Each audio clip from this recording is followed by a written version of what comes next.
What Israelis think of the war with Hamas. New opinion polls just released by Israel Democracy Institute and Tel Aviv University's Peace Index indicate that Israeli attitudes towards the Israeli-Palestinian conflict are more aggressive than at any point in recent memory. Both surveys were conducted in the aftermath of the October 7 attacks and the resulting war with Hamas and sampled approximately 600 people each. The polls are part of a series conducted several times per year in an attempt to be representative of the various factions of Israeli society, including Israeli citizens of Palestinian descent. Despite thousands of protesters gathering in Tel Aviv to demand the release of the hostages held by Hamas, only 10% of Israeli Jews in the Israel Democracy Institute poll said they would support a pause in fighting to exchange hostages. Meanwhile, 44.3%, the plurality of Israeli Jews, said they want the government to negotiate for the hostages immediately without pausing the fighting. Yossi Michelberg, an associate fellow at Chatham House who specializes in writing about the Israeli-Palestinian conflict, says that while many Israelis want the hostages returned home, they are also worried that releasing Palestinian prisoners will lead to more attacks like the one perpetrated on October 7. There is a view that in the past, Israel released more than 1,000 prisoners for one soldier, including the head of Hamas in Gaza, Yahya Sinwar, and look what happened, says Michelberg. Of Israelis who responded to the Israel Democracy Institute poll, 26.6% said that Israel should not negotiate with Hamas for the release of the Israeli hostages at all. Nimrod Rossler, the academic head of Tel Aviv University's International Program in Conflict Resolution and Mediation, which conducts the Peace Index survey, says that the impact of recent events has significantly shaped public opinion on the peace process.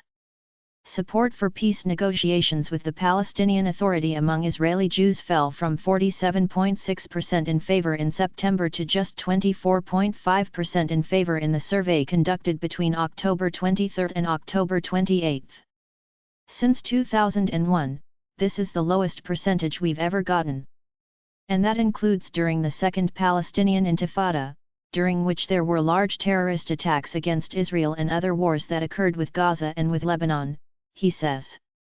Michelberg says that this is because many Israelis felt that the Palestinian Authority did not condemn the October 7 Hamas attacks strongly enough, and attempts to explain the context came across as justification to many Israelis. There was a feeling that even though they did offer a condemnation, there was too much but in trying to explain. Poll results were also hawkish when it came to the use of force in Gaza. 57.5% of Israeli Jews said that they believed the Israel Defense Forces, IDF, were using too little firepower in Gaza. 36.6% said the IDF was using an appropriate amount of firepower, while just 1.8% said they believed the IDF was using too much firepower, while 4.2% said they weren't sure whether it was using too much or too little firepower. On the Israeli Voice Index conducted on November 5 and November 6, Israelis also expressed dissatisfaction with the Netanyahu administration, with 61.4% of all Israelis giving Netanyahu's performance during the war a negative rating. Netanyahu did even worse on the Peace Index poll, with 75.8% of Israelis rating the Prime Minister's performance as not so good or poor regarding the war. Nevertheless, despite the distrust in Netanyahu, trust in the IDF remains high.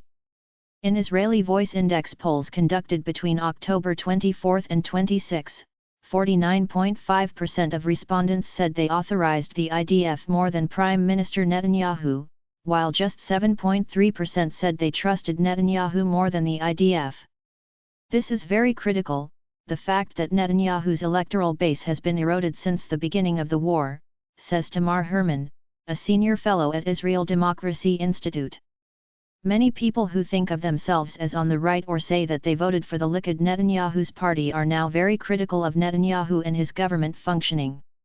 Support for a two-state solution also went down slightly among Jewish Israelis, dropping from 37.5% in favor of a two-state resolution in September to 28.6% supporting the idea in the aftermath of the October 7 attacks, according to the Peace Index polls. Among Arab citizens of Israel, support for a two-state solution was roughly the same, going from 68.7% in favor to 71.9% in favor after the attacks. Michelberg says that Arab citizens of Israel are much more in favor of both two-state and one-state solutions since they are directly affected by inequalities baked into the current system. The average Jewish Israeli household's income is nearly double that of the average Arab Israeli household. While they are citizens of the same country, they have a very different existence, says Michelberg.